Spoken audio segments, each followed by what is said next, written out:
Hello everyone. सुबह का time है। हान ग्युल और यून चान दोनों एक ही बिस्तर पर उठते हैं।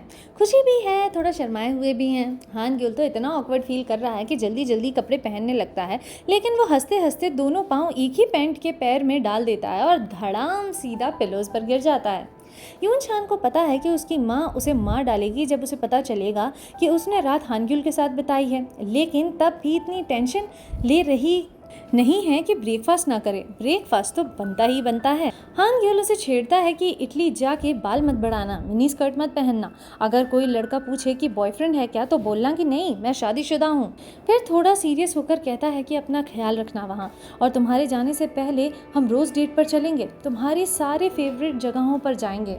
दोनों काफ़ी क्यूट मोमेंट एंजॉय करते हैं और फिर जब ऑफिस जा रहे होते हैं तो यून चान को यून साय का कॉल आता है, जो उसे बताती है कि उसने अपनी माँ को ये कह दिया है कि यून चान सुबह सुबह ही काम पर चली गई है। जब हान ग्योल और यून चान ऑफिस आते हैं तो उन्हें एक साथ देखकर हारिम कुछ फील कर लेता है। वो समझ जाता है कि इन दोनों के बीच में कुछ तो एक्स्ट्रा हो गया है। फिर वो तो जैसे मिशन पे लग जाता है सबको बताने के लिए कि ये दोनों कपल बन चुके हैं। हान ग्योल सीक्रेटली एक छोटा सरप्राइज प्लान करता है। वो एक गिफ्ट छुपा के रखता है जहाँ यून चान सफाई करती है। जब वो ढूंढती है तो देखती है कि एक नए पेयर ऑफ कंफर्टेबल शूज, क्योंकि बरिस्ता के काम तो खड़े खड़े होने वाले होते हैं। यून चान थोड़ा झिझक कर कहती है कि लवर्स को शूज नहीं देने चाहिए, नहीं तो वो भाग जाते हैं। लेकिन हान ग्योल तो स्मार्ट निकला, उसने अंदर लिख दिया था यू आर माइन, और उसके साइन भी उन जूतों के अंदर थे। रात को जब ये दोनों फ़ोन पर बात करते हैं तो यून चान बात करते करते सो जाती है। हान ग्योल उसको स्पीकर पे छोड़ देता है और सुबह जब उठता है तो देखता है कि वो अभी भी फ़ोन में ज़ोर ज़ोर से रो रही है। शायद वो कोई बुरा सपना देख रही थी। हान ग्योल हंस पड़ता है, फिर कॉल कट करके दोबारा फ़ोन करता है और इस बार एक रोमांटिक गाना गाता है, और फिर यून चान की घबराहट खुशी में बदल जाती है। और फिर आता है यून चान का काम पर आखिरी दिन। कैफ़े के सब लोग उसको अलविदा बोलने आते हैं। यून चान अपने लॉकर में छुप के रो रही होती है तो मिन युप सबसे पहले आता है। वो उसे गिफ्ट में कॉस्मेटिक देता है और कहता है कि जब वो मेकअप करेगी तो बहुत सुंदर लगेगी। वो उससे कहता है कि वो अपनी पढ़ाई पर ध्यान दे और यहाँ यून सायर अपनी माँ की बिल्कुल चिंता ना करे, क्योंकि वो उनका ख्याल रखेगा। नेक्स्ट आता है सुनकी। वो काम और कंपोस्ट वे में कहता है कि अपना ख्याल रखना, सेफली वापस आना, मुझे तुम पर पूरा भरोसा है कि तुम बहुत अच्छे से पढ़ाई करोगी और सक्सेसफुल होकर लौटोगी। फिर आता है हारिम। यूजुअली सबसे ज़्यादा बोलता है, पर इस बार उसके पास शब्दों की कमी हो जाती है। यून चान उससे कहती है, मैं तुम्हें बहुत ज़्यादा पसंद करती हूँ, चाहे हमारी कितनी ही लड़ाई क्यों ना हुई हो, लेकिन मेरे मन में तुम्हारे लिए कभी कोई हार्श फीलिंग नहीं आई। तो वो चुप के आंसू पोंछता है और कुछ बोल नहीं पाता, बस एक गुड बाय लेटर छोड़कर जाता है। यून चान लॉकर में बैठ के वो लेटर पढ़ती है और आंखों से उसके पानी रुक ही नहीं रहा था। लेटर में लिखा होता है, मेरी यून चान, अच्छे से पढ़ो वहाँ, पता नहीं मैं कैसे चीयर अप रहूँगा जब तुम चली जाओगे। तुम कहीं भी जाके आराम से खाना सोना मैनेज कर लेती हो तो वो टेंशन नहीं रहेगी, पर एक बात की तो टेंशन है, तुम और लड़के कहीं किसी बटरी या स्माइल में मत आ जाना। हान ग्योल को मैं संभाल लूँगा यहाँ, तुम उसकी टेंशन मत लेना। काश तुम उसकी गर्लफ्रेंड ना होती तो मैं भी तुम पर ट्राई कर सकता था। मेरी यून चान, मैं तुम्हें बहुत मिस करूँगा। दूसरी तरफ हान सुन और यूजू का शादीशुदा लाइफ बहुत ही अच्छे से चल रहा होता है। यूजू ने अपना काफ़ी ध्यान रखना शुरू कर दिया होता है, ना काम ना दोस्तों के साथ आउटिंग, सिर्फ बेबी के लिए रेस्ट। लेकिन फिर भी कुछ कॉम्प्लिकेशंस हो जाती हैं। एक दिन यूजू को पेन होता है और उन्हें हॉस्पिटल ले जाया जाता है और पता चलता है कि यूजू का मिसकैरेज हो गया है। हान सुन सिर्फ उसके पास होता है, ना कोई गुस्सा ना कोई ब्लेम, बस सिर्फ चिंता और प्यार भरा सपोर्ट। सबके लिए बहुत इमोशनल मोमेंट होता है जब यून चान जाने वाली होती है। उसकी फैमिली, पूरा स्टाफ और सबसे ज़्यादा हान ग्योल तो बहुत ही ज़्यादा इमोशनल हो चुके थे। लेकिन फेयरवेल को और ज़्यादा मुश्किल ना बनाने के लिए यून चान एयरपोर्ट अकेली चली जाती है। उसका मन नहीं होता किसी को गुड बाय कहने का, स्पेशली हान ग्योल को। तो वो उसे फ़ोन पे ही अपना फाइनल गुड बाय मैसेज देती है और अंत में कहती है आई लव यू। और फिर धीरे धीरे ज़िंदगी आगे बढ़ती है। यून चान अपनी ज़िंदगी की हर अपडेट अपने दोस्तों और हान ग्योल को देती है और इस तरह 2 साल बीत जाते हैं। वॉइस ओवर में वो हान ग्योल को लिखे हुए अपने पोस्ट कार्ड्स पढ़ रही होती है। हान ग्योल ने उन सब पोस्ट कार्ड्स को अपने फ्रिज पर लगाया हुआ होता है, एक भी नहीं छोड़ा होता। उसके मैसेजेस कुछ इस तरह के होते हैं, यहाँ बहुत हैंडसम लड़के हैं, सब मुझे फॉलो करते हैं, बोलते हैं आई लाइक यू, फिर भी तुम सबसे ज़्यादा हैंडसम हो। आजकल देर से सोती हूँ क्योंकि कोई पार्ट टाइम जॉब नहीं है जाने के लिए। मैं यहाँ पढ़ने आई हूँ या टाइम पास करने। पर तुम्हारे और दादी की वजह से मैं बहुत कुछ सीख रही हूँ। बहुत इंटरेस्टिंग है सब कुछ। Thank you and I love you. मैं एक इम्प्रेसिव लेडी बनकर ही वापस आऊँगी। मुझे तुम्हारी बहुत याद आती है, बहुत ज़्यादा याद आती है। I love you. 21 भेज रही हूँ। इस दौरान हानग्युल भी रुका नहीं। वो कैफ़े की फ्रेंचाइजी बढ़ाने में बिजी रहता है और अब उसका अगला स्टेप है कॉफ़ी प्रिंस के साथ साथ कॉफ़ी प्रिंसेस भी बनाना। मिन यूब अब एक मॉडल बन चुका है और यून साय उसके फैशन प्रोजेक्ट्स के बिहाइंड द सीन स्टाफ में काम करती है। दोनों अभी भी साथ हैं और यून साय ने ही उसे सजेस्ट किया था अपना मॉडलिंग नाम बदल कर सिर्फ हुआंग मिन रख ले, थोड़ा प्रोफेशनल और क्लासी लगेगा। लेकिन वो अब भी उससे बहुत प्यार करती है और उसे युब कहकर बुलाती है। शायद इस नाम चेंज का एक रीज़न ये भी है कि दुनिया उसे हुआंग मिन कहे, पर वो तो सिर्फ उसे युब कहकर बुला सकती है। पहले जहाँ वो सिर्फ मिन युब को लाइटली लेती थी, अब वो उसकी सक्सेस पे जेन्युइनली बहुत प्राउड फील करती है। उनका रिलेशनशिप सच में बहुत ज़्यादा इवॉल्व हुआ है। दूसरी तरफ हानग्युल दिन गिन रहा है यून छान के वापस आने के। तो जब यून छान कैजुअली बोलती है कि शायद वो इटली में एक और साल रुक जाएगी क्योंकि उसे एक नई स्कॉलरशिप ऑफर हुई है, तो हानग्युल का रिएक्शन एक्सपेक्टेडली पैनिक मोड में चला जाता है। हानग्युल गुस्से में उससे कहता है कि नहीं, तुमने मेरी दादी के साथ कॉन्ट्रैक्ट साइन किया है कि तुम 2 साल में वापस आ जाओगी। मैंने नए कैफ़े का ओपनिंग भी तुम्हारी रिटर्न के साथ ही प्लान किया है।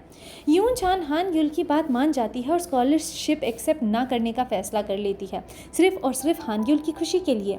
ये सुनकर हानग्युल को गिल्टी फील होने लगता है। उसे रियलाइज़ होता है कि वो अपने प्यार और पॉजिटिवनेस में उसकी ग्रोथ के रास्ते में रुकावट बन रहा है। हारिम भी नए कॉफ़ी प्रिंसेस कैफ़े के इंटीरियर डिज़ाइन को लीड कर रहा है और उसका 2 साल से ब्यूल नाम की लड़की के साथ रिलेशनशिप चल रहा है। वो कैजुअली मेंशन करती है कि हारिम के घर के फाइनेंशियल कंडीशंस अच्छे नहीं हैं, उनका हॉस्पिटल बंद हो गया है। इस सीन में शो के हर कैरेक्टर को अपने अपने क्लोजर या नई शुरुआत की तरफ बढ़ते हुए दिखाया गया है। एक इमोशनल रैप अप जो सबको बहुत ही एक सेटिस्फाइंग एंड की तरफ ले जा रहा है। कॉफ़ी प्रिंस में एक नई लड़की का आना स्टोरी में एक फ्रेश ट्विस्ट लाता है। वो डायरेक्टली कैफ़े में जॉब के लिए अप्लाई करती है और उसकी वाइब इमीडिएटली सबको नोटिस होती है। वो थोड़ी ज़िद्दी और चिपकू लगती है, सुनकी को इरिटेट करती है, लेकिन जब वो फ्लुएंटली जापानीज़ में जवाब देती है तो सुनकी का रिएक्शन सॉफ्ट हो जाता है। उसके लैंग्वेज स्किल्स और चीयरफुल नेचर उसे यून छान का दूसरा वर्जन बना रहे थे। वैसी ही बबली एनर्जी, वैसी ही ऑफबीट प्रेजेंस। हारिम का भी रिएक्शन डेवाजू जैसा ही होता है, क्योंकि वो लाइंस बोल रही थी जो उसने यून छान के लिए पहली बार कही थी। लड़की 24 साल की है और टॉम्बिश भी है, फिर भी उसका इंक्लूजन सुनकी के लिए एक पोटेंशियल रोमांटिक आर्क सेट करता है। मिस्टर होंग का भी एक शॉर्ट इमोशनल मोमेंट आता है जब वो अपने पुराने प्यार से अचानक मिलते हैं। वो अब शादीशुदा है, एक उसका बच्चा भी है और वो दोनों के बीच में काफ़ी सॉफ्ट क्लोजर होता है। वो कहती है कि इस बार तुम पहले जाओ, मैं रुकूंगी, और मिस्टर होंग हल्का सा मुस्कुराते हुए कहते हैं कि ठीक है, इस बार मैं पहले चला जाता हूँ। यानी कि अब मिस्टर होंग भी अपनी लाइफ में मूव ऑन कर चुके हैं। ज़्यादा ड्रामेटिक नहीं, लेकिन एक म्यूटेड मैच्योर गुड बाय जो मिस्टर होंग के चैप्टर को बहुत ही आराम से बंद कर देता है। हानसुन और यूजू अपना 2 ईयर एनिवर्सरी सेलिब्रेट कर रहे हैं। वो दोनों विजिबली हैप्पी हैं, लेकिन यूजू की आंखों में वो दर्द अब भी छुपा है। वो बेबी शूज़ देख रही होती है और silently she was grieving the loss. Hansun quietly उसके पास आता है, उसकी फीलिंग्स को समझता है और उससे प्यार से कहता है कि यूजू, मुझे ज़िंदगी से ज़्यादा कुछ नहीं चाहिए। तुम्हारी नज़र मुझ पर बनी रहे, तुम मेरे पास रहो और हम दोनों अपना काम प्यार से करते रहें, तो मुझे और क्या ही चाहिए लाइफ में। इस मोमेंट में वो दोनों की मैच्योरिटी और अंडरस्टैंडिंग दिखाई जा रही है कि दुख के बाद भी उनका प्यार खुद में एक पूरी दुनिया बन चुका है। हानसुन कहता है कि उसे लगता है कि अब हॉस्पिटल जाना बंद कर देना चाहिए, शायद इसीलिए क्योंकि वो बच्चे की प्लानिंग कर रहे हैं। यूजू सजेस्ट करती है कि उन्हें साथ में कहीं ट्रिप पर जाना चाहिए।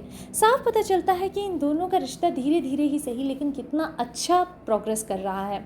इसी बीच घर पर अकेले हानग्युल अपनी नई दुविधा में फंसा है कि यून छान को जल्दी घर बुलाऊं या उसे पढ़ाई पूरी करने दूं। आखिरकार वो एक फैसले पर आता है और यून छान को कॉल करके मैसेज देता है कि तुमसे मैं इस दूरी का पूरा हिसाब लूँगा। मैं अभी जो कुछ झेल रहा हूँ इसका पूरा हिसाब होगा तुमसे। बस 1 साल और अपनी पढ़ाई जारी रखो रखो, लेकिन 1 साल से 1 दिन और ज़्यादा नहीं। फिर वो दौड़ता हुआ बाहर निकलता है और चिल्लाता है कि घर वापस आ जाओ यूनचान, प्लीज़ आ जाओ, मुझे तुम्हारा बहुत इंतज़ार है। बाद में हान ग्यूल का एक बरिस्ता की नौकरी के लिए इंटरव्यू होता है, जो ऑफ़र से दुगनी सैलरी मांग रही होती है, जिससे वो थोड़ा निराश होता है। उस लड़की के जाते ही यूनचान अचानक आती है, जिसे हान ग्यूल देखकर बिल्कुल हैरान रह जाता है और कुछ बोल नहीं पाता। यूनचान बताती है कि वो बरिस्ता की नौकरी के लिए इंटरव्यू देने आई है और अपनी सारी क्वालिफ़िकेशंस बताती है। यूनचान कहती है कि लगता है उस दूसरी एप्लीकेंट ने तुमसे डबल पैसे मांगे, पर तुम बस मुझे ब्रेकफास्ट खिलाओ, लंच कराओ, डिनर कराओ और रात को मिडनाइट स्नैक भी। बस मुझे सैलरी वैलरी नहीं चाहिए। मैं सफाई भी अच्छी कर लेती हूँ, स्ट्रांग हूँ और कॉफ़ी भी ज़बरदस्त बनाती हूँ। और हाँ, इंटरनेशनल बरिस्ता का भी अच्छा एक्सपीरियंस है मुझे। काफ़ी बढ़िया कर लेती हूँ सब कुछ। तो बताओ, तुम मुझे नौकरी पर रखोगे या नहीं? हान ग्यूल कहता है, स्किल से ज़्यादा हमें एक ऐसे बंदे की ज़रूरत है जो सच्चाई से मेहनत करे। यूनचान कहती है, मैं तो बहुत डिवोटेड हूँ। अगर तुम अच्छी तरह बोलो तो मैं सफाई, कुकिंग, बर्तन सब कर दूँगी। फिर जब दोनों फिर से मिलते हैं तो पहले तो इन्हें खुशी होती है, लेकिन हान ग्यूल थोड़ा नाराज़ भी हो जाता है कि बिना बताए वो वापस आ गई और उसको इतना टेंशन दिया, क्योंकि उसको तो यही लग रहा था कि अभी यूनचान 1 साल और नहीं आएगी। यूनचान उसे यकीन दिलाती है कि अब वो उसे अकेला छोड़ के कभी कहीं नहीं जाएगी। वो कहती है कि अगर अभी भी मुझे जाने को कहो तो मैं नहीं जाऊंगी, अब से रोज़ तुम्हारे साथ ही रहूंगी, 1 मिनट के लिए भी तुम्हें अकेला नहीं छोड़ूंगी। हान ग्यूल हल्का हल्का मुस्कुराकर कहता है कि पूरे 24 घंटे, दिन और रात, फिर तो हमें शादी ही करनी पड़ेगी। लगता है यूनचान ने जानबूझकर उसे गलतफहमी में रखा था अपनी 1 और साल इटली में रुकने की बात से, और उसके पेरेंट्स और दादी तो इस राज में भी उसके शामिल थे। यूनचान उन सब से कांटेक्ट में थी और वो यहाँ आकर हान ग्यूल को सरप्राइज़ देना चाहती थी, जिसमें उसने सबको शामिल कर लिया था। हान ग्यूल के पेरेंट्स अब इस रिश्ते के पक्ष में पूरी तरह से हैं। दादी कहती हैं कि उसने मुझसे कहा था वापस आने वाली बात को सीक्रेट रखने के लिए, तो फिर वो हान ग्यूल को कैसे पता चलने दे सकती थी। अब यहाँ हम साफ देख पाते हैं कि हान ग्यूल की दादी ने भी दिल से यूनचान को एक्सेप्ट कर लिया था। जाहिर सी बात है कि कॉफ़ी प्रिंस के सभी लोग उसे देखकर खुशी से झूम उठते हैं और उसके नए लुक से भी हैरान रह जाते हैं। हानसुन और यूजू अपना रोमांटिक ट्रिप एंजॉय करते हैं और हान ग्यूल अपने कॉफ़ी बनाने की स्किल्स यूनचान के लिए ट्राई करता है, और इसी के साथ ये कहानी यहीं ख़त्म हो जाती है।